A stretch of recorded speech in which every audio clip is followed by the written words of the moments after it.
The property needs to be insured and the tenancy needs to be insured. Now the property, if you've lived in the property yourself and you have got the normal bulk standard building insurance, and then suddenly you put a tenant in there, if there's a leak or something and that tenant needs to be rehomed, emergency accommodation, or put up in a hotel, the insurance company is not going to pay for your tenant because you are the insured.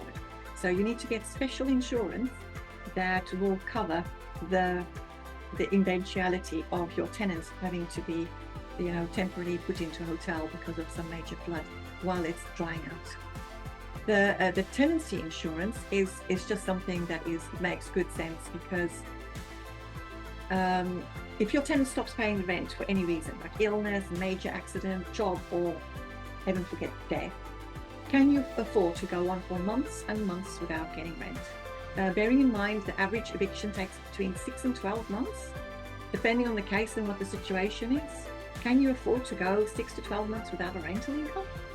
If you've got a mortgage to pay, you need to protect that rent with legal protection. If you have to evict the tenant, can you afford £3,000 in eviction fees and court costs, bailiff costs, solicitor fees, as well as the loss of rents, which could run into the tens of thousands depending on what your rent is.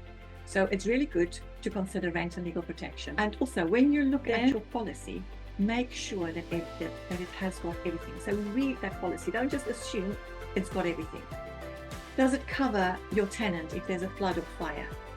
Does it cover, like, against tenant damage? What if the tenant accidentally causes damage that you want to claim from your insurance? Will the insurance pay out for that? So it's important that if your tenant's living in the property, make sure you're happy and you're covered for everything, because you don't want it to pay out of your own pocket.